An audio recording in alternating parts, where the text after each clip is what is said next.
The critical patriot देखने वाले सब दोस्तों को खुशामदीद, स्वागत। आज मेरे साथ वाशिंगटन डीसी से शरीके गुफ्तगू हैं डॉक्टर कमर चीमा साहब। चीमा साहब कैसे मजाज हैं? And I am grateful to you for sparing time for me. आपका काफी बिजी शेड्यूल है वहां पे। Sir thank you, grateful sir. अच्छा चीमा साहब, आपका जो थीसिस था पीएचडी का, वो क्या था? इफ आई कुड टेल, आज हम थोड़ा डिफरेंट तरीके से अगर गुफ्तगू करें। मेरा था the transnational character of political Islam repercussions for Pakistan. Wow, तो क्या फाइंडिंग्स थी आपकी, और पॉलिटिकल इस्लाम को कैसे डिफाइन करते हैं आप, इजी टर्म्स में अगर करें तो? छोटे साहब, थैंक यू। आप मेरे भी एकदम आपने मेरे पीएचडी थीसिस को एक्सप्लोर करना शुरू कर दिया है। छोटे साहब, इट्स वेरी इंटरेस्टिंग सब्जेक्ट। कोई मसला नहीं है छोटे साहब। आप जो और कौन थे आपके सुपरवाइजर, कौन थे? Sorry for interruption. छोटे साहब, आप जो मर्जी सवाल करें। मैं आपकी तरह नहीं हूं कि मुझे पहले ये सवाल नहीं बताया था आपने और मेरे से ये सवाल पूछ रहे हैं। मैं आपकी तरह बैठ के यहाँ पे ये नहीं कहूंगा कि मेरे से आपने मुझे पहले और टॉपिक कहा था और ये मैं ऐसे नहीं बात करता। जो मर्जी शुरू करें छोटे साहब आप। चीमा छोटे साहब, I am not as great a scholar as you नहीं आर। नहीं, I am not a scholar at all चोर साहब। I am a student. लेकिन मैं वो जिसे कहते हैं ना, प्रोटेस्ट नहीं करता। मैं correct, I face the challenge, क्योंकि आपने यकदम करेक्ट। मेरे पीएचडी थीसिस पे सवाल कर दिया, तो I will talk on that. चोर साहब, सिंपल सी बात है। मेरे स्कॉलर थे डॉक्टर कंदील अब्बास, कायद आजम यूनिवर्सिटी में एसोसिएट प्रोफेसर हैं वो। और मेरे लिए बड़ा, मैं जब जो सब इंटरेस्टिंग बात बताऊं आपको, मैंने मास्टर्स किया न्यूक्लियर नॉन प्रोलिफरेशन में, एनपीटी पे। NPT basically FMCT, fissile material cut off treaty पे, कि बेसिकली इंडिया और पाकिस्तान इस पे क्यों नहीं करते। तो मेरे लिए ये न्यूक्लियर की जो डिबेट है, ये बड़ी इंटरेस्टिंग डिबेट थी और इसने मुझे बड़ी हेल्प की to understand security. But one thing that was there कि nuclear debate is always very well guarded. Institution states इस पे बहुत ज़्यादा केयरफुल होती है। तो मैंने सोचा कि ये न्यूक्लियर के ऊपर और भी है, लेकिन थोड़ा पॉलिटिकल इस्लाम का मेरे जहन में है। मैं और सानू पंजाबी कहते ने खुरक होई खारिश हुई, तो मैं कहा चलो इन्हें जरा स्टडी करिए, एक ही चीज़ है। खैर वो हाँ, देखा, फिर मैंने पॉलिटिकल इस्लाम में भी चौर साहब मैंने जमात इस्लामी एंड JUIF के ऊपर काम किया कि इन दोनों का बेसिकली पाकिस्तान के पॉलिटिकल इस्लाम में क्या किरदार है। तो बेसिकली, और मैंने चौर साहब बड़ी, I did a service to, frankly speaking मैं कहता हूँ इस्लामिस्ट की, मैंने बड़ी सर्विस दी है इनको। हालांकि आई am not an Islamist my self, इस सेंस में कि मतलब कोई मजहबी इस्लामिस्ट या वो, मैं कोई प्रैक्टिकल वो नहीं हूँ। जिस तरह ये इस्लामिस्ट से मुराद ये है कि वो पॉलिटिकल पार्टीज जो इस्लामिक पॉलिटिक्स पे यकीन रखते हैं, मैं उनको इस्लामिस्ट कह रहा हूँ। तो चौर साहब, मैंने इस पे ये काम किया पॉलिटिकल इस्लाम पे कि दोज पीपल हु बिलीव कि मज़हब मज़हब का सियासत में किरदार होना चाहिए, और दूसरे तौर पे उसको उसका पॉलिटिकल एंगल के ऊपर वो बात करते हैं। और जिस तरह जमात इस्लामी है या JUIF पे ऊपर मैंने बात की कि मैंने कहा किस तरह पे ये जो दोनों सियासी जमातें हैं, इन्होंने पाकिस्तान की कैसे सर्विस की है, पाकिस्तान की कैसे खिदमत की है। और मेरी चौर साहब ये असेसमेंट है, we should be thankful to these Islamist parties. मैं इनके मजहबी सियासी एजेंडे पे यकीन नहीं रखता, ना मैं इनको सपोर्ट करता हूँ, लेकिन ये लोगों ने डिस्टिंक्शन पैदा की institutional Islamist and militant Islamist के बीच में। They didn't stand with the militant Islamist. आज ये मिलिटेंट इस्लामिस्ट जो हैं, उनके खिलाफ खड़े हैं और इन्होंने बड़ी जानें दी हैं। JUIF और जमात इस्लामी, आपको याद होगा कि हाफिज जो क्या ना, काजी हुसैन अहमद के ऊपर भी सुइसाइड हमले हुए, मौलाना फजलुर रहमान के ऊपर भी सुइसाइड हमले हुए, और वो इन्हीं मिलिटेंट इस्लामिस्ट ने किए। तो बेसिकली जो इन जमातों का मजहबी सियासत में किरदार, और मजहबी सियासत को ये क्यों प्रमोट करते हैं, क्या चाहते हैं, इनका माइंडसेट क्या, और इनके लिए अब चैलेंजेस क्या बने, और अब ये बेसिकली, और इन्होंने फिर अपनी आइडियोलॉजिकल सप्लाई लाइन जब बंद की मिलिटेंट्स को, तो उन्होंने इन्हीं के ऊपर हमले किए। तो बड़ी इंटरेस्टिंग इनके ऊपर कन्वर्सेशन है। लेकिन अब क्योंकि ये लाइमलाइट में नहीं है and they are not as strong pressure group जैसे माजी में हुआ करते थे, तो इनका मेन स्ट्रीम सियासत में अब वो कोई लंबा चौड़ा किरदार नहीं है, तो इसलिए अब they are not of our. हालांकि इनकी कुर्बानियां बहुत ज्यादा हैं, पर्टिकुलरली इस सेंस में। मौलाना मौदूदी का जो किरदार है, उसमें बहुत सारे लोग कहते हैं कि he is the grand ideologue of militant Islam. अगरचे उन्होंने खुद मिलिटेंसी नहीं की, लेकिन उनकी जो टीचिंग्स हैं वो मिलिटेंसी वाली हैं। और सैयद कुतुब जो थे अखवानुल मुस्लिमीन के, उनकी भी इसी तरह की अप्रोच थी। और उनकी किताबों के बारे में कहा जाता है कि नासिर के ज़माने में अगर किसी के पास उनकी किताब निकल आती थी, ख़ास तौर पे एक किताब थी उनकी, तो उस पे उनको गिरफ्तार किया जा सकता था बंदे को। इस हद तक वो मिलिटेंट साहब थे, और उनको 60s में फांसी लगा दिया गया था। तो इसी तरह से पाकिस्तान में भी ये कहा गया कि मौदूदी साहब जो हैं वो एक्सट्रीमिज्म का प्रचार करते हैं। ख़ास तौर पे जो उनकी किताब है अल जिहाद फिल इस्लाम, जो कहा जाता है कि उनकी पहली किताब थी, और उस वक्त उनकी उम्र बहुत कम थी, 22-23 साल थी गालिबन, उन्होंने वो किताब लिखी। तो उसमें जो उनकी टीचिंग्स हैं वो यही हैं कि जनाब, मुसलमान जो है ना वो हाकमियत के लिए पैदा हुए हैं, उनका काम है हुकूमत करना। और जो गैर मुस्लिम हैं उनका जो है सिस्टम जो है, अगर आपके पास ताकत है तो उसको उखेड़ दो, उसको ओवरथ्रो कर दो, और इस्लाम की हुक्मरानी होनी चाहिए पूरी दुनिया पे। तो ये उनकी जो थिंकिंग थी। और आपको पता है कि वो 48 में, आई थिंक अक्टूबर 4 1948 में उनको गिरफ्तार कर लिया गया था। और ऑब्जेक्टिव्स रेजोल्यूशन पे जब बहस हो रही थी, तो एक हिंदू मेंबर ने मौलाना मौदूदी की बात की कि अगर आपने ये रेजोल्यूशन पास कर लिया तो आपको इस तरह की इंटरप्रिटेशन करनी पड़ेगी इस्लाम की। तो एक मेंबर ने कहा था, आपको पता है ये साहब कहाँ हैं? इस वक्त जेल में है वो, यानी हम उनको सीरियसली नहीं लेते। और आज हम कहते हैं, बहुत सारे लोग पाकिस्तान में, कि जी मौलाना मौदूदी 20वीं सदी के सबसे बड़े इस्लामिक स्कॉलर थे। और ये देखिए कि तहरीक पाकिस्तान पे उन्होंने कितनी सख्त तनकीद की। उनका बड़ा मशहूर एक फिक्रा है, अफसोस के लीग के कायदे आजम से लेकर छोटे मुक्तदियों यानी फॉलोअर्स तक एक भी ऐसा नहीं जो इस्लामी जहनीत और इस्लामी तर्ज फिक्र रखता हो, यानी इस्लामी तरीके से सोचता हो और मामलात को इस्लामी नुक्ता नज़र से देखता हो। तो ये जो है, शुरू शुरू में जमात इस्लामी बहुत ही एक अनप्लेजेंट और नापसंदीदा पार्टी थी पाकिस्तान में। अगर पता चल जाता था स्टेट को कि जी ये बंदा जमात इस्लामी से ताल्लुक़ रखता है, तो उसके लिए बड़ी मुश्किलात हो जाती थी और उसको नौकरी से निकाल दिया जाता था। तो ये जो है जमात इस्लामी का जो इनिशियल रोल है, इसको कैसे देखते हैं आप? देखिए चौड़ साहब, हर जमात जो है ना वो डिफरेंट फेजेस से गुजरती है। मौलाना मदीदी भी बहुत सारे फेजेस से गुजरे होंगे। और तो मुझे लगता है कि अब जमात इस्लामी की अगर आप बात कर रहे हैं, तो जमात इस्लामी का शुरू में जो किरदार था, इन्होंने जो डिक्टेटर्स के साथ मिलके इस मुल्क में अपना किरदार अदा किया, ज़िया के साथ मिलके, वो तो बड़ा घिनौना और गंदा किरदार है। मैं तो उसको एप्रिशिएट नहीं करता। और मैं समझता हूँ कि इन्होंने उस वक़्त डिससर्विस की। मैं छोटा सा एक बड़ी इंटरेस्टिंग आपको बड़ी एक एनालॉजी ड्रॉ करता हूँ। इंडिया के अंदर भी रिलिजियस पॉलिटिक्स पे लोग यकीन रखते हैं, जिसमें आरएसएस को फॉर एग्जांपल ले लें, ठीक है जी? कि मैंने समझा कि पाकिस्तानी जो इस्लामिस्ट है ना, ये शॉर्ट साइटेडनेस थी इनकी, कि इन्होंने फौज के साथ मिलके अपनी जो सोच थी उसको टॉप डाउन अप्रोच के ज़रिए हमारी मुआशरे पे इम्प्लीमेंट करने की कोशिश की, या इन्होंने मज़हब को कहा जिसको।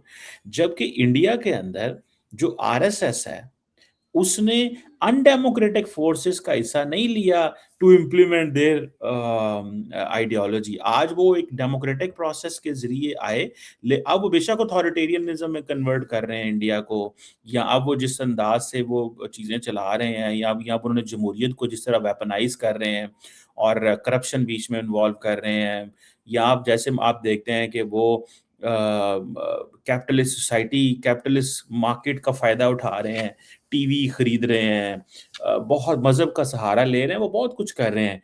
लेकिन पाकिस्तान के जो इस्लामिस्ट हैं, इन्होंने इमीडिएटली मिलिट्री डिक्टेटर के साथ मिलके हमारे मुआशरे को through top down approach change करने की कोशिश की, और चेंज किया भी, जिसका बड़ा नुकसान भी हुआ। तो मुझे कोई इनका रोल, जो इनिशियल रोल है, कोई इतना अच्छा नहीं है। और फिर फॉर एग्ज़ाम्पल ये भी कहा जाता है कि जैसे वो एक मतलब different, there so many things, हम इसके ऊपर बात कर सकते हैं। 1-2 बड़े क्रूशियल और क्रिटिकल पॉइंट्स भी हैं इनके हवाले से। बहरहाल इनका कोई रोल इतना अच्छा नहीं है इन टर्म्स कि ये, और यही मेरा ख़्याल है कि एक ऑर्गेनिक इनका राइज़ नहीं है। इनको डिक्टेटर सपोर्ट करते थे अपनी पॉलिटिकल लेजिटिमेसी के लिए, और ये डिक्टेटर के पास जाते थे अपना रिलीजियस एजेंडा इन्फोर्स करने के लिए। That was not a good thing, जिसे मैं ज़ाती तौर पे कहूँ। अच्छा चीमा साहब, उसमें मेरा ख्याल है आरएसएस का और पाकिस्तानी जो रिलीजियस पार्टीज हैं, एक फर्क है कि आरएसएस का कभी ये एजेंडा नहीं रहा कि हिंदुइज्म की जो टीचिंग्स है ना, उनको इम्प्लीमेंट किया जाए। जैसे हमारे यहाँ कहा जाता है कि जी इस्लामिक सिस्टम होना चाहिए। तो कर रहे हैं ना, पहले ना होगा, लेकिन अब तो देख ले इंडिया के अंदर वो क्या कर रहे हैं, वो किसी को यहाँ तुम नमाज नहीं पढ़ सकते, तुम यहाँ खड़े नहीं हो सकते, यहाँ पे हम तुम्हारे साथ ये करेंगे, मस्जिदों को गिराएंगे, मंदिर बनाएंगे। वो तो सुप्रीम कोर्ट, इंडिया की सुप्रीम कोर्ट ने रोका है कि तुम हर मंदिर मस्जिद के नीचे मंदिर माता ढूंढने की कोशिशें करो, जो हो गया वो हो गया। तो वो डॉक्टर चौर साहब, जो भी लोग मेजोरिटी में होते हैं वो अथॉरिटेरियनिज्म की तरफ ही जाते हैं। इंडिया में आप देख रहे हैं वहां पे क्या हो रहा है। नहीं चीमा साहब, मेरा मतलब ये है कि जैसे रिलीजियस लीडर पाकिस्तान में जो है ना, वो ये कहते हैं जी कुरान हदीस और कुरान सुन्नत की रोशनी में इस्लामिक सिस्टम होना चाहिए। तो वहां पे मनुस्मृति और जो हिंदुइज्म के वेद्स हैं, बाकी जो टीचिंग्स हैं, उस पे वो नहीं कहते कि इस तरह का निज़ाम होना चाहिए। बाकी मुसलमानों के साथ उनके इश्यूज हो सकते हैं, मुसलमानों के हिंदुओं के साथ हो सकते हैं, लेकिन जिस तरह से हमारे यहाँ ये कहा जाता है कि जुदा हो दीन सियासत से तो रह जाती है चंगेजी, तो वो सूरत हाल नहीं है कि हिंदुइज्म को एज अ स्टेट सिस्टम उसको इम्प्लीमेंट किया जाए। तो ये बड़ा फर्क है इसमें उनकी सोच अब में। वो वो कहते कह हैं कि रहे हम डोवल कहते साहब हैं वो कहते हैं कि हम एक एक हजार साल का बदला लेंगे। अब तो बड़ी चेंज, अब उनके पास मेजोरिटी आई है तो वो बहुत कुछ कर रहे हैं चौट साहब। Now the gloves are off. अभी देखें माजी में वो क्या थे, वो एक और चीज है। अब आपके सामने हर रोज वो अपने आप को कहते हैं, ठीक है, वो हिंदू मेजोरिटेरियनिज्म की बात कर रहे हैं, एथनिक सुपरमेसी की बात कर रहे हैं। छोड़ दें, आप ना डिस्कस करें इन चीजों को, वो कर रहे हैं। मतलब अब आपको शायद जस्टिफाई करने की जरूरत नहीं है उनको, लेकिन वो एक और चीजें चेंज हो गई हैं चौर साहब जी। नहीं चीमा साहब, मेरी मेरी गुजारिश आप नहीं समझ पा रहे कि मैं कह रहा हूं कि वो एक हिंदू सिस्टम जो है, रिलीजियस टीचिंग्स जैसी है, देखिए उनके जो फैमिली सिस्टम है 50s में चेंज हो गया था। फैमिली लॉज जो थे हिंदुइज्म पे नहीं है अब वहां पे बेस्ड, वो हम्म, सेकुलर लॉज हैं।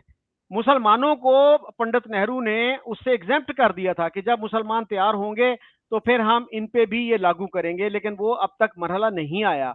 तो मैं ये कह रहा हूँ मनुस्मृति के जो लॉज हैं, आपको पता है कि मौलाना मौदूदी और बाकी जो लीडर्स थे उनसे 53 में जो अहमदिया एंटी अहमदिया राइट्स हुए थे, उसके बाद जब जस्टिस मुनीर की वो कमेटी बैठी तो उसने ये पूछा था, मौलाना मौदूदी से पूछा कि जो जिस तरह का सिस्टम आप यहाँ चाह रहे हैं उसमें तो फिर नॉन मुस्लिम्स के राइट्स जो हैं वो दूसरे दर्जे के शहरी के होंगे या तीसरे दर्जे के, यानी सेकंड क्लास सिटीजन होंगे या थर्ड क्लास सिटीजन होंगे। तो अगर यही निज़ाम इंडिया में भी वो कहें कि हम नाफिज करना चाहते हैं और मुसलमान जो हैं वो दूसरे दर्जे के या तीसरे दर्जे के सिटीजन होंगे, तो आपको कोई ऑब्जेक्शन तो नहीं होगा? तो चौर मौलाना साहब मौदूदी ने कहा मुझे कोई ऑब्जेक्शन नहीं होगा, और ये भी कहा कि उनके साथ ऑलरेडी उसी तरह का सलूक हो रहा है। यानी पंडित नेहरू के जमाने में भी उनके ख्याल में दूसरे दर्जे के शहरी थे वो या तीसरे दर्जे के शहरी थे। ये आज हम नहीं कह आज की बात नहीं है कि जी जब से नरेंद्र मोदी आए हैं तो इंडियन तो मुस्लिम्स ये हैव तो बीन कायद आजम रेलीगेटेड। ने भी फोर्स ही कर लिया था ना, कायद आजम मोहम्मद अली जिन्ना ने भी फोर्स ही कर लिया था कि हम इनके साथ नहीं रह सकते। और मतलब दो डिफरेंट किस्म के माइंडसेट हैं, डिफरेंट किस्म की सोचें हैं। मेरा ख्याल है कि इसमें कोई बुराई नहीं है और कोई बुरी बात नहीं है अगर दो लोग आपस में नहीं रहना चाहते। और वैसे भी उस वक्त पार्टीशन हो रही थी और उस वक्त एक इस तरह की सोच पनप रही थी, और तो मेरा ख्याल है कि कोई इसमें कोई बुरी बात नहीं है। आगे फिर इसको सियासत का रंग दे दिया जाता है, वो अलग बात है। लेकिन अगर आप एक डेमोक्रेटिक सोच रखने वाले लोग हैं, और अगर if two people don't want to live together, तो इसमें कोई बुरी बात मेरा नहीं ख्याल है इसमें। अच्छा चीमा साहब, ये अगर आप कह रहे हैं कि if two communities don't want to live together, तो उसमें फिर हमें एक कॉन्ट्रडिक्शन नजर आती है कि देखिए जिन्ना साहब का जो विजन था उसमें उन्होंने कभी मैस माइग्रेशन की बात नहीं की, कभी उसकी प्रपोजल नहीं दी कि इंडिया में रहने वाले, जैसे यूपी में रहने वाले या बिहार में रहने वाले मुसलमान वो सारे पाकिस्तान आएंगे। और जब पाकिस्तान बना तो 3.5 करोड़ मुसलमान इंडिया में रह गए थे, और अगर वो 3.5 करोड़ के 3 करोड़ पाकिस्तान आ जाते, जो टू नेशन थ्योरी की लॉजिक थी, और उसमें यही था ना कि Hindus and Muslims are so different, they are so different that they can not live together, तो फिर तो कोई लॉजिक नहीं बनती थी कि वो 3.5 करोड़ वहीं रहते रहे।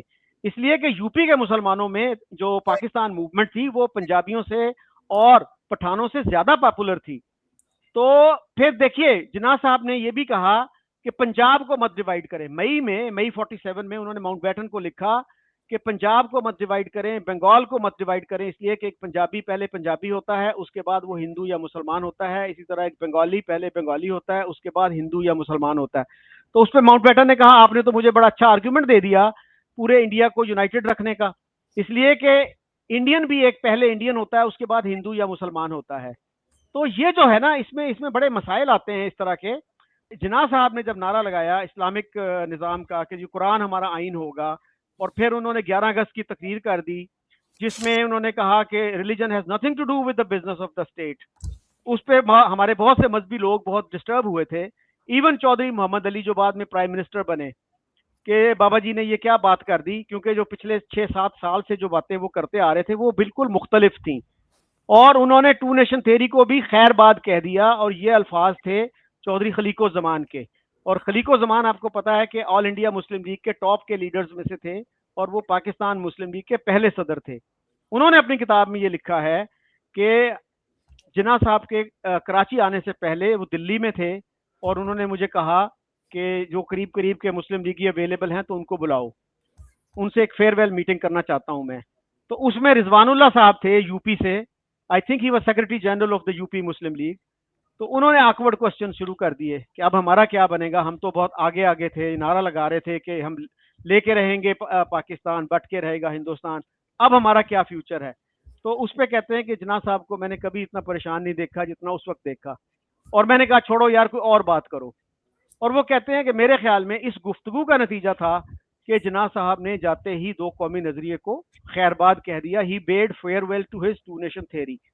और सिर्फ यही नहीं बल्कि एयरपोर्ट पे, दिल्ली एयरपोर्ट पे जो उन्होंने बयान दिया, अपना फेयरवेल जो मैसेज था वो यही था कि अब इंडिया के मुसलमान वफादार शहरी बन के रहें, इसलिए कि कोई भी स्टेट डिसलॉयल सिटीजन्स को बर्दाश्त नहीं करती। तो उन्होंने क्लियरली उनको मैसेज दिया मुसलमानों को कि अब आप इंडिया के शहरी बन के रहें और लॉयल सिटीजन बन के रहें। तो टू नेशन थ्योरी फिर कहाँ इसमें आती है? चोर साहब, पता नहीं मुझे आप बात को कहाँ से कहाँ और किधर के क्या ले जाते हैं।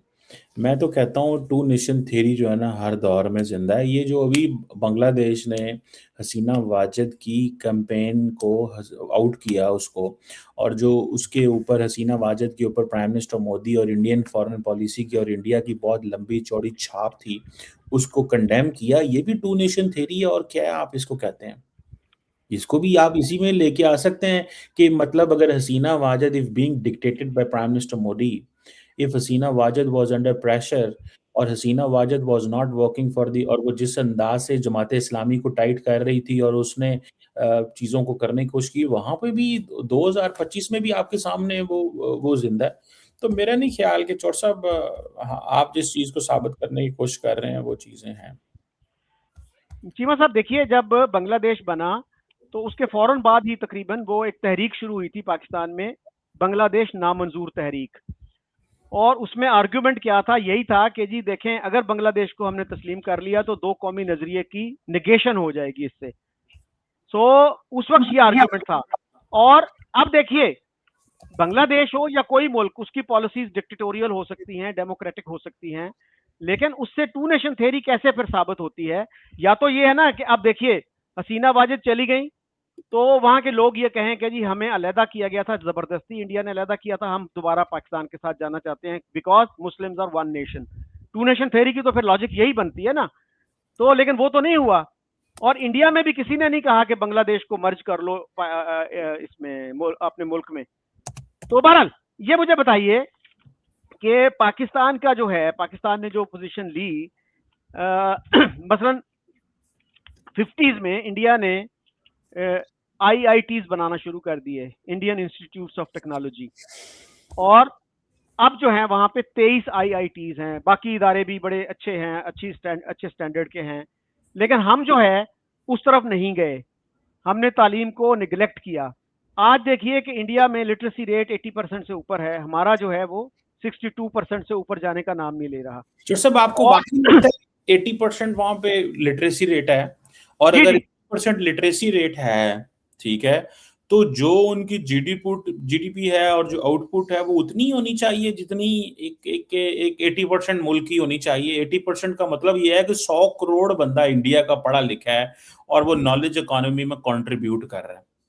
मतलब आप ये कह रहे हैं कि 100 करोड़ बंदे में से 140 करोड़ बंदे में से तकरीबन 100 करोड़ बंदा पढ़ा लिखा है ऑलमोस्ट, और वो कंट्रीब्यूट कर रहा है।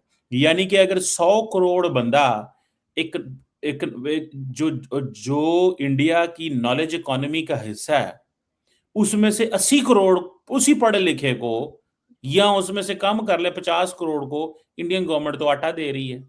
मतलब मैं इस सारे स्टैटिस्टिक्स को, चौर साहब, frankly speaking I can not digest it. मुझे नहीं पता ये कैसे स्टैटिस्टिक्स बनते हैं। मैं I would love to understand.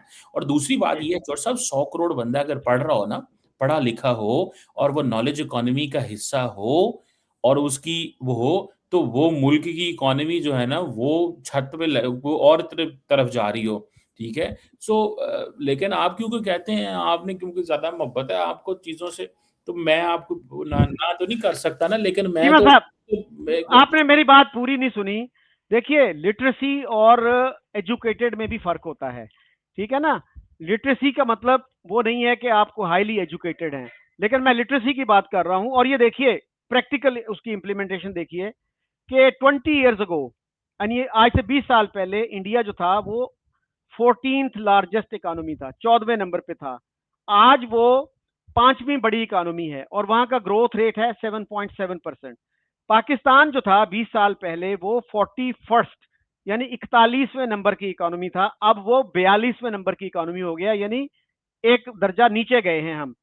और उस वक्त जो था पाकिस्तान जो था छठी बड़ी रियासत था इन टर्म्स ऑफ पॉपुलेशन। पॉपुलेशन में हमने जरूर तरक्की की, ब्राजील को पीछे छोड़ दिया और हम 5th लार्जेस्ट पॉपुलेशन बन गए। और पिछले साल हमारा जो लिटरेसी वो था, ग्रोथ रेट, हम 3.6 एक्सपेक्ट कर रहे थे, वो 2.7 था। और एयरपोर्ट्स में आपको बताऊं, 2014 में इंडिया में 74 एयरपोर्ट थे, अब वो 160 से ऊपर हैं। तो ये these are some of the indications. और आप these ये are- देखिए, आप देखें देखिए दूसरा मेरी बात सुन लीजिए कि देखिए पर कैपिटा टर्म्स में चौर पाकिस्तानी साहब, बहुत मजाक उड़ाते थे कि इंडिया मैं में, कम्पीट मैं नहीं करना गुजारिश सुन चाहता। लेना चल सब मेरी। आप ठीक है यार, लेट मी मैं तो फिनिश मुझे लेट तो लेट एक मैं लेट मी मैं चौर फिनिश साहब, मैं आप कमाल बात करते हैं। 125-40 करोड़ लोगों के लिए एयरपोर्ट तो कम है वहां पे अभी भी। तो इतनी बड़ी आबादी, इतना बड़ा मुल्क, अगर आप 164 एयरपोर्ट हैं, तो मैं समझता हूँ अभी भी कम है। उनको तो ज्यादा एयरपोर्ट चाहिए होंगे। मुझे सिर्फ, मेरा सवाल ये नहीं है, मैंने तो कहा है कि आपने कहा है कि 80% लोग वहां पे लिटरेसी है। मैं कहता हूँ 80 करोड़ का मतलब है 140 करोड़ में से 100 करोड़ पढ़ा लिखा बंदा है। तो 100 करोड़ अगर पढ़ा लिखा बंदा है, तो वो इंडिया की नॉलेज इकोनॉमी में क्या कंट्रीब्यूट कर रहा है, और इंडिया के बिजनेस में वो क्या कंट्रीब्यूट कर रहा है। वो अगर वहां पे छाबड़ियां लगा के बैठे हुए हैं 40 करोड़ पढ़ लिख के, ठीक है, तो मुझे मुझे नहीं, मैं चर्चा, मैंने तो एक सवाल ही फेंका आपके ऊपर। अगर हो सकता है मैंने कोई गलत सवाल किया है तो माजरत चाहता हूँ इस पे, लेकिन मुझे तो ऐसे ही लगता है। चौर साहब, आप बेहतर समझते हैं, आप दे बताएं जो स्टैटिस्टिक्स बताने हैं। एयरपोर्ट हाँ, बताएं, सड़कें बताएं, बताएं हाँ, बताएं। मेरी गुजारिश सुन लें। हाँ, मेरी गुजारिश आपने पूरी नहीं सुनी। मैं ये कह रहा हूं कि अगर इंडिया के 80% लोग कंट्रीब्यूट नहीं कर रहे इकोनॉमी को, तो पाकिस्तान के जो 62% खानदा हैं वो कर रहे हैं क्या? और पाकिस्तान में परसेंटेज पर कैपिटा टर्म्स में कितने एयरपोर्ट्स हैं? और India is not a developed country, they they consider themselves a developing country. तो अगर 160 हैं और 2014 में 74 थे, तो this is quite an achievement, isn't it? Pakistan में अगर आप देखिए, क्योंकि हमारे यहाँ ये मजाक उड़ाया जाता था कि जी इंडिया में टॉयलेट्स नहीं हैं, और फिर इमरान खान को खुद कहना पड़ा, उनके जब प्राइम मिनिस्टर थे वो, कि जी अब हम इंडिया से पीछे रह गए हैं पर कैपिटा टर्म्स में, वॉशरूम्स में। आज हमारे हेल्थ मिनिस्टर साहब कह रहे थे कि इंडिया में इतनी नर्सेज हैं और पाकिस्तान में इतनी कम है। सो पर कैपिटा टर्म्स में मैं बात कर रहा हूँ। डॉक्टर्स का देख लीजिए, स्पेशलिस्ट जो हैं, कंसल्टेंट डॉक्टर्स जो हैं, उनका देख लीजिए, नर्सेज का देख लीजिए, मेडिकल स्टाफ का देख लीजिए। तो इनमें इंडिया क्यों आगे है, हम क्यों पीछे रह गए? इवन यूनिवर्सिटी स्टूडेंट्स का देख लीजिए। ये नहीं मैं कह रहा कि उनकी जो एग्जैक्ट नंबर में जाएं आप, पर कैपिटा टर्म्स में देख लीजिए। तो उसमें मुझे तो मुनीर याजी का वो शेर याद आता है, था मुनीर आगाज ही से रास्ता अपना गलत, इसका अंदाजा सफर की रायगानी से हुआ। कहीं ये बात तो नहीं है? चोर साहब आपने कंक्लूजन पहले ड्रॉ किए हुए हैं, शेर रटे ने डाटा इकट्ठा किया है, तो फिर मैं ਤੁਹਾਨੂੰ ਉੱਥੇ ਕੀ ਦੱਸਾਂ देखी। I would like to have your perspective. चोर साहब आप जिंदाबाद हैं, चोर साहब ਤੁਸੀਂ ਜੋ ਕਹਿੰਦੇ ਹੋ ਸਹੀ ਕਹਿੰਦੇ ਹੋ, मैं ਤੁਹਾਡੇ ਨਾਲ। अच्छा ये चीमा साहब ये बताइए कि पाकिस्तान में जब भी कोई सर्वे होता है तो ये पता चलता है कि ओवरवेलमिंगली लोग शरिया का निज़ाम चाहते हैं, 80%, 85% के करीब जो है ना। तो ये मुझे बताइए कि इसके बावजूद पाकिस्तान जो है वहां पे शरिया का निज़ाम अब तक क्यों नहीं आया, और क्यों लोग फिर रिलीजियस पार्टीज जो हैं उनको वोट नहीं देते। यानी ख्वाहिश उनकी इस्लामिक सिस्टम की है, लेकिन वो वोट इस्लामिक पार्टीज को नहीं देते। ये क्या कंट्रडिक्शन है? चोर साहब ये तो मेरा ख्याल है बड़ा इंटरेस्टिंग सवाल है ये तादाद बहुत ज़्यादा है लेकिन वोट नहीं देना चाहते। मेरा ख्याल है लोग जो है ना वो अपनी पर्सनल ज़िंदगी में तो मज़हब देखना चाहते हैं, लेकिन बिज़नेस पॉलिटिक्स में वो मज़हब के एंगल को स्टडी वो नहीं लाना चाहते। वो कहते हैं कि एक अच्छा इंसान बनने के लिए मज़हबी तालीमात वो, क्योंकि देखिए सवाल ये है ना कि वो समझते हैं कि शायद जो मज़हब है वो आपको लाइफ आफ्टर डेथ के बड़े अच्छे सवाल देता है, जवाब देता है। तो मज़हब की जो टीचिंग्स हैं वो बिज़नेस और बाकी चीज़ों में भी हैं, पॉलिटिकल फ्रेमवर्क में भी मज़हब बड़े अच्छे से चीज़ें एक्सप्लेन करता है। लेकिन मेरा ख़्याल है लोगों का तर्ज़ ज़िंदगी ये है कि वो बिज़नेस में सॉरी अपनी पर्सनल लाइफ में मज़हब को अहमियत ज़्यादा देते हैं, और जो पॉलिटिकल नैरेटिव पाकिस्तान की मज़बूत सियासी जमातों ने एक्सप्लेन किया है, मेरा ख़्याल है लोग उसको एप्रिशिएट नहीं करते। मेरी ये अंडरस्टैंडिंग। अच्छा चीमा साहब देखिए, इंडिया ने आज़ाद होने के कोई 2.5 साल बाद अपना कॉन्स्टिट्यूशन बना लिया था। हम 1956 में बना पाए वो कॉन्स्टिट्यूशन, और वो भी 2.5 पौने 3 साल नहीं चला, तो उसको एब्रोगेट कर दिया गया। तो क्या वजह थी कि 56 तक हम अपना आइन ना बना सके? क्या उसमें उन वादों का, उन उन रिलीजियस रेटरिक जो यूज की गई तहरीक पाकिस्तान में, उसका भी कुछ रोल था कि इतने इख्तलाफात थे कि कुछ लोग चाह रहे थे कि सेकुलर निज़ाम होना चाहिए, कुछ चाह रहे थे कि रिलीजन बेस्ड निज़ाम होना चाहिए। जैसे इसराइल में आप देखिए कि इसराइल का आज तक कॉन्स्टिट्यूशन नहीं बन सका, इसलिए कि कुछ लोग जो थे वो चाह रहे थे सेकुलर कॉन्स्टिट्यूशन होना चाहिए, कुछ चाह रहे थे कि जी रिलीजियस कॉन्स्टिट्यूशन होना चाहिए। तो क्या पाकिस्तान को भी इसी तरह के मसाइल का सामना था? क्योंकि जो बेसिक प्रिंसिपल्स कमेटी की रिपोर्ट थी, आपके इल्म में होगा कि 24 मेंबर थे कॉन्स्टिट्यूंट असेंबली के प्रोमिनेंट मेंबर्स, उन पे बेस थी ये। और उन्होंने 28 सितंबर 1950 को अपनी रिपोर्ट दी थी, और उस पर बहुत क्रिटिसिज्म हुआ। तो ये जो रोल है रिलीजन का, has it not been a divisive factor in Pakistani politics? मज़हब तो बड़ा इम्पोर्टेंट रोल है चौर साहब हमारे सियासत में, हमारे मुल्क के अंदर शुरू से ही देख वो अभी भी नज़र आ रहा है। तो मेरा ख़्याल है कि ये रहेगा role in social life, political life, और लोग इसे कोई पसंद करे या ना करे या जो मर्ज़ी कहता रहे, लेकिन मज़हब has played a role and it will continue to play. चौर साहब लेकिन बानी है पाकिस्तान ने तो सर 11 अगस्त की उनकी जो तकरीर है, और बड़ी ब्रीफ सी तकरीर है, वो 1800 वर्ड से भी कम की तकरीर है, उसमें तो उन्होंने ये कहा था कि religion has nothing to do with the business of the state, और सब शहरी जो हैं उनके बराबर के हुकूक होंगे, इक्वल राइट्स होंगी, इक्वल ऑब्लिगेशंस होंगी। वो तो हमने प्रॉमिस उनका पूरा नहीं किया, वी बिट्रेड हिम। आज देखिए कि क्या नॉन मुस्लिम्स और मुस्लिम्स के राइट्स बराबर हैं पाकिस्तान में? चौर साहब पूरी ज़िंदगी दुनिया में, इंडिया के अंदर क्या वहाँ पे हिंदू और मुसलमानों के राइट्स बराबर है? ऐसे ही चलता है चौर साहब, पाकिस्तान में भी ऐसे ही है, यहाँ पे भी ज़्यादतियाँ मैंने होते देखी हैं, अभी भी हो रही हैं, मुस्तकबिल में भी होंगी। ये डेवलपिंग नेशंस के प्रॉब्लम्स हैं, ये होते रहेंगे, चलते रहेंगे। चीमा साहब इंडिया में देखिए कि वहाँ पे नॉन हिंदूज के प्रेसिडेंट बनने पे, प्राइम मिनिस्टर बनने पे कॉन्स्टिट्यूशन में कोई पाबंदी नहीं है। हमारे यहाँ बकायदा कॉन्स्टिट्यूशन में, और बड़ी थोड़ी सी अकलियतें हैं हमारे पास, हार्डली 4%, 5%। उनसे भी हमें इतना डर लगता है कि कहीं ये कोई सदर ना बन जाए, नहीं कोई होना प्राइम चाहिए, मिनिस्टर ना बन जाए। नहीं होना नहीं, चाहिए, लेकिन नहीं होना चाहिए, लेकिन बस है तो हम क्या कह सकते हैं, वहाँ पे उस दौर के सेटअप ने उसको फैसला किया है, बाकी जो पॉलिटिकल लोग आए हैं उन्होंने उसको अंडू नहीं किया, उनको कर देना चाहिए था, अगर उन्होंने नहीं किया तो हम क्या कर सकते हैं चौर साहब। चीमा साहब क्या वजह है कि पाकिस्तान में कोई पॉलिटिकल पार्टी, कोई ऐसी कोई आपको नजर नहीं आती, कोई फोर्स जो ये कहती हो कि जी ये इक्वल राइट्स होने चाहिए और बानी इमरान है खान ने कहा था, पाकिस्तान की? इमरान खान जी ने ये कहा था इमरान क्या? खान की अब तकरीरों में ये मौजूद है कि मैं जब पावर में आऊंगा तो कॉन्स्टिट्यूशन के अंदर वर्ड माइनॉरिटी खत्म करूंगा, लेकिन वो आया तो उसने खत्म नहीं किया।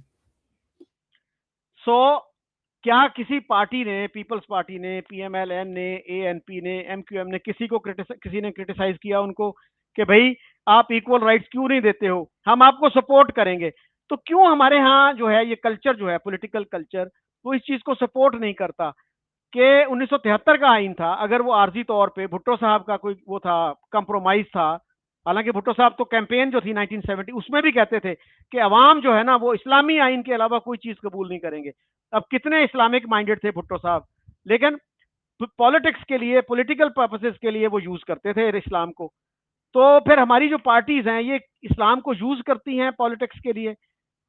अब देखिए जी, पूरी दुनिया में पाकिस्तान का इमेज कितना नेगेटिव जाता है कि जी it is one of the few countries where minorities are discriminated in terms of constitutional provisions. वो साहब देखो, डिस्क्रिमिनेशन, इनसे चीमा साहब, देखो जो डिस्क्रिमिनेशन जो है मर्जी ना। उसको आप कहते रहे, देखें दो चीजें, पाकिस्तान की पार्लियामेंट की वैल्यू है कि नहीं है? अगर है और पाकिस्तान की पार्लियामेंट ने एक डेमोक्रेटिक प्रोसेस के जरिए एक फैसला किया है, तो that is the will of the people of that country. ना मैं उसमें कुछ कर सकता हूँ ना आप कुछ कर सकते हैं। इफ तो फिर डेमोक्रेसी इज बेंचमार्क, चीमा साहब फिर मेजोरिटेरियनिज्म क्या है? डेमोक्रेसी जो है मैं कहता हूँ उसकी दैट जड़ आल्सो, सर में मेरी बात सुन लेना, मेरी बात सुन लेना, सब लेट मी ਤੁਸੀਂ फिनिश, ਤੁਸੀਂ ਇਹੋ लेट ਜਿਹੀਆਂ मी ਗੱਲਾਂ सुनो, लेट ਇਹੋ मी ਜਿਹੀਆਂ फिनिश। ਗੱਲਾਂ हज़ार दफा ਸਾਡੇ ਨਾਲ ਪਹਿਲਾਂ भी कर चुके हो। ये सवाल आप हज़ार दफा पहले भी कर चुके हैं, हज़ार दफा अभी भी कर रहे हैं, आइंदा भी आपने यही हज़ार दफा करने हैं। आप अपने आप को खुश करने के लिए, ठंडा करने के लिए ये सवाल करते रहते हैं। हम आपके सामने बैठे हैं, जो मर्जी करो, 33 मिनट हो गए ने, जितना मर्जी करो इंटरव्यू सर साਡਾ। चीमा साहब गुजारिश कोई ये है, प्रोडक्टिव आपने गल ना करना बस। आपने आपने चीमा साहब गुजारिश मैं कर रहा हूं कि आपने कहा कि इंडिया में मेजोरिटेरियनिज्म है, तो हमारे यहाँ क्या है? मेजोरिटेरियनिज्म ये नहीं है कि मैं कहता हूँ ये डेमोक्रेसी ओनली डज, सर है, democracy does not mean the right only to vote only. जो डेमोक्रेसी सब also means respect for human rights, respect for मैं कहता हूँ इक्वालिटी। तो सब आपका तो मुल्क है ही इस्लामिक कंट्री ना। भारत वालों ने तो कहा है हमारा सैकुलर कॉन्स्टिट्यूशन है, वो तो ਮੂੰਹ ਗੱਲਾਂ ਕਰਦੇ ਨੇ ਸੈਕੂਲਰ ਦੀਆਂ। ਅਸੀਂ ਤੇ ਨਹੀਂ ਕਹਿੰਦੇ, ਸਾਡੇ ਤੇ ਨਿਜ਼ਾਮ ही डिफरेंट है, ठीक है? तो आप आपने क्या कहना है और मैंने क्या कहना है, तो ये चीजें इस तरह से। तो सर अगर आप अपने मुल्क को इस्लामी कह दें, चाहे वो प्रैक्टिकली इस्लामिक ना हो, आज कोई इस्लामिक माइंडेड बंदा जो है ये नहीं कहता कि पाकिस्तान वाकई इस्लामिक कंट्री है, वो कहता है जी नाम का इस्लामिक है। तो उसमें आप ये नाम दे दें और फिर उसके बाद आपको ये लाइसेंस मिल जाता है कि आप डिस्क्रिमिनेट करें, आप कहें जी हम सेकुलर नहीं हैं, हम तो जनाब एक इस्लामिक कंट्री हैं। तो बानिए पाकिस्तान ने सर इक्वालिटी का प्रॉमिस किया, वो पूछते हैं कि भाई what happen to that promise? आपने कह दिया जी हम इस्लामिक कंट्री हैं, अल्लाह अल्लाह खैर सल्ला, फिर आप जो है जो मर्जी करते रहें, जिस तरह से चाहें। इक्वालिटी का जो है एक तरफ वादा भी करें, कॉन्स्टिट्यूशन जो है आर्टिकल 25 में कहता है इक्वालिटी है सिटीजनशिप की, और साथ ही जो है वो कह दे कि जी नहीं भाई नहीं, the highest office of the state are off limits to non Muslims. तो या क्या इस्लामिक कह के आप बरी जिम्मा हो जाते हैं, फिर आपको लाइसेंस मिल जाता है जो चाहें करते रहें? सही कह रहे हैं चौर साहब, इसके ऊपर में बहस होनी चाहिए मुल्क के अंदर। अच्छा जी, मतलब आखिर में ये बताइएगा कि कश्मीर में जो चल रही है अभी एजिटेशन, इसको कैसे देखते हैं आप? Has it been mishandled? देखिए चौर साहब, सिंपल सी बात है, टेबल पे बैठ के सारी बातें होनी चाहिए और लड़ाई झगड़ा नहीं होना चाहिए। डायलॉग, डिप्लोमेसी, डायलॉग के रास्ते खुले रहने चाहिए। सियासतदान कंसल्टेशंस ही करते हैं, लेकिन अगर कोई ग्रुप या ये कहे कि नहीं जनाब हमारी बात मानी जाए, जो हम कह रहे हैं वो करें, तो मेरा तो नहीं ख्याल कोई ज़बरदस्ती किसी को कुछ करा सकता है। तो वो जो मूवमेंट है उन्होंने जो करना था उन्होंने कर लिया। अब वो उनको डिप्लोमा उनको चाहिए था टेबल पे बैठ के मसले हल करते। वो एक ही बात है, वो कहते हैं नहीं हमारी बात माने, हम हुकूमत में नहीं भी हैं, हम इलेक्शन भी नहीं जीते हुए, हम इलेक्शन का इंतज़ार भी नहीं करेंगे और जो हम कहते हैं वो करें। तो अब उन पे बैन लगा दिया गया है अवामी एक्शन कमेटी पे, उनको टेररिस्ट इनडायरेक्टली कहा गया है। तो क्या वो टेररिस्ट हैं? आज से 2 साल पहले आप उनके साथ मुज़ाकरात कर रहे थे, अब अचानक आपने कहा जी नहीं अब तो क्रैकडाउन होगा, इनको गिरफ्तार करेंगे, सब इनके जब खिलाफ एक एक्शन ग्रुप होगा। जो है, एक ग्रुप के ऊपर डायलॉग हो रहा है, डिस्कशन हो रही है, सारा कुछ हो रहा है, और वो ग्रुप जिद कर जाए कि नहीं मैं जो कह रहा हूँ वो करो, मैं इलेक्टेड नहीं हूँ, मैं इलेक्टेड नहीं हूँ, मेरे पास अवाम का मैंडेट नहीं है, मैं प्रेशर ग्रुप हूँ, मैं प्रेशर ग्रुप हूँ पर वो करो जो मैं कहता हूँ, तो गवर्नमेंट क्या कर सकती है उसके? चीमा साहब देखिए, अगर उनकी आवाम में पजीराई नहीं है तो वो स्ट्राइक की कॉल देते, वो नाकाम हो जाती, कोई उनकी बात पे अमल ना आप करता। मुझे एक लेकिन बात उनको बताएं, आप इलीगल, मुझे एक उनको बात आप बताएं, सुने, अगर टेररिज्म के तहत उनको कहते हैं कि जी ये तो सब एक सवाल टेररिस्ट का हैं। जवाब दे दें, जी जी। एक सवाल का जवाब दे दें आप। जो विल ऑफ पीपल है वो कश्मीर की कानून साज असेंबली के अंदर है ना। और दूसरी बात, जहां पे एक इलेक्टेड प्राइम मिनिस्टर बैठा हुआ है, और दूसरी बात 50,000 बंदे इकट्ठे होके आ जाएं और कहें कि हाँ जी विल ऑफ पीपल वहां पे है लेकिन हम भी 50,000 बंदे हैं और वो मानो जो हम कहते हैं, क्या करना चाहिए? चीमा साहब आप देखिए, उनके खिलाफ आपने इतना क्रैकडाउन किया मैंने हुआ सवाल है। का जवाब तो सर दे मेरी दें। गुजारिश सुन ले, मेरी गुजारिश सुन ले। पूरी ये दुनिया में सोचिए सर, मिनट डेमोक्रेसी में, चीमा इसलिए साहब, करके डेमोक्रेसी में प्रेशर ग्रुप्स जो है ना उसका हिस्सा होते हैं। अगर उनकी आवाम में पजीराई नहीं होगी, nobody would listen to them. अब देखिए क्या हो रहा है मीडिया पे कि उनके खिलाफ तो प्रोपेगेंडे की इजाजत है, उनका कोई बंदा आके अपनी साइड ऑफ द स्टोरी नहीं बता सकता। Is that democracy? सर सब आप उनको बता आप दें। उनको चीमा साहब आप मीडिया पे लाइए, उनको लाजवाब कीजिए। अगर आपके पास स्ट्रॉन्गर आर्ग्यूमेंट्स हैं तो फिर तो आपके पास all the way, all the reason आपके पास, तो फिर you have all the reason to defeat them. तो उनको आप डेमोक्रेटिक तरीके से, डायलॉग के जरिए से, मीडिया के जरिए से शिकस्त दीजिए। अब आपने क्या किया है कि उनके खिलाफ तो जितनी चाहे बातें करें, उनका बंदा नहीं आ सकता, अपनी साइड ऑफ द स्टोरी नहीं दे सकता। How fair is that? Sir सब आते रहे मीडिया के ऊपर, वो आते रहे हैं, लेकिन सवाल सिंपल सा है। सवाल ये है कि एक वहाँ पे पार्लियामेंट मौजूद है, वो कह रहे हैं कि जी आए हमारे साथ बात करें। वो कहते हैं नहीं, आप बेशक पार्लियामेंट हैं, मेरे पास 30,000 बंदा है, हमारे पास 50,000 बंदा है, हम वो चाहते हैं, जो हम चाहते हैं वो करें। मैं तो सिर्फ इतना सवाल कर रहा हूँ, क्या करना चाहिए? क्या विल ऑफ पीपल जो पार्लियामेंट के अंदर है उसको सुनना चाहिए, या प्रेशर ग्रुप को जो बाहर से आए और कहे मैंने सड़कें ब्लॉक करनी है? मैंने आज आपको पता है उन्होंने 4 पुलिस वाले मारे हैं, इससे पहले भी 12-14 उन्होंने पुलिस वाले मारे हैं, मिलिट्री हॉस्पिटल पे उन्होंने हमले किए हैं। तो the point is very clear चोर साहब, आप, मैं तो सिंपल बात कर रहा हूँ, क्या एक प्रेशर ग्रुप को डिक्टेट करना चाहिए पार्लियामेंट को, या कि पार्लियामेंट को फैसले करने चाहिए? चीमा साहब गुजारिश ये है कि आप वन साइडेड इंफॉर्मेशन दे रहे हैं पब्लिक को, उनका वर्जन आने ही नहीं दे रहे। अब आप जो मर्जी कहते रहे, उन्होंने जी 10 तो लोग मार आप दिए, नहीं उन्होंने ना 50। कह रहे। चीमा साहब गुजारिश देखिए, मैं ये कह रहा हूं कि उनको भी बंदा, अब आप एक गवर्नमेंट के मिनिस्टर को बुला लेते हैं, एक रिटायर्ड मिलिट्री ऑफिसर को बुला लेते हैं, और वो मीडिया वाला भी ऐसे ही सवाल करता है, देखे जी उन्होंने ये कर दिया, अब तो नहीं इजाजत होनी चाहिए ना। यार वन साइडेड तो ना करें ना, उनकी बात भी सुन लें। उनको अगर वो झूठे हैं, उनका आर्ग्यूमेंट वीक है, तो मीडिया पे लाए ना, उनको पता चल जाएगा आवाम को। अब आप उनको आने ही नहीं दे रहे हैं, वन साइड उनको हाथ बांध के मार रहे हैं। उनको आने दें फिर। आपके पास, मैं यही कह रहा हूं, आर्ग्यूमेंट स्ट्रांग हैं तो फिर लाएं मीडिया पे। वो तो वो झूठे चौर साबित साहब हो जाएंगे, वो गलत वो साबित हो ये जाएंगे। गवर्नमेंट का काम है चौर साहब, गवर्नमेंट जाने और वो जाने, मुझे आप क्यों मतलब बार बार कह रहे हैं कि ये करें वो करें? वो आते हैं मीडिया पे, आ रहे हैं, एक्सप्लेन कर रहे हैं अपना पर्सपेक्टिव चीमा कर। साहब मैं 3-4 दिन से देख रहा हूं, मुझे तो चौर एक साहब बंदा नहीं नजर आपको आया। सारा फैसला नहीं मुझे ना, बताइए शकील कौन चौधरी ने चीमा साहब। पाकिस्तानी फैसले नहीं ना करने थे, कश्मीर के फैसले नहीं करने। आप 4 दिन से क्या देख रहे हैं? आपको पता है कितने लंबे डेलिब्रेशन हुई हैं दोनों पार्टीज की? आपको पता है उन चीमा डेलिब्रेशन का? सुने चौर साहब, सिंपल सी बात है, आप जो मर्जी क्रिटिसाइज करें, आपको हक है, आपकी स्पेस है ये, ठीक है। मैंने सिंपल सी बात जो करनी थी मैंने कर दी, आपकी समझ आती है तो ठीक है, नहीं समझ आती तो take it as you understand.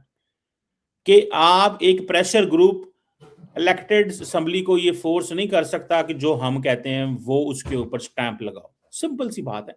अगर लोगों अगर अगर आप समझते हैं कि नहीं प्रेशर ग्रुप ये कर सकता है, तो दैट्स योर चॉइस।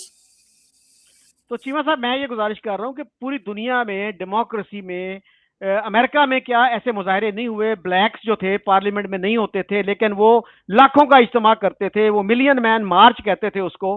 तो पाकिस्तान में अगर आप समझते हैं कि उनके पास कोई आर्ग्यूमेंट नहीं है, तो भाई मीडिया पे लाओ, दैट्स द इजीएस्ट वे। ठीक बहरहाल है you are entitled to your opinion. Thank you very much, you have been very generous with your time. Thank you again. Thank you sir.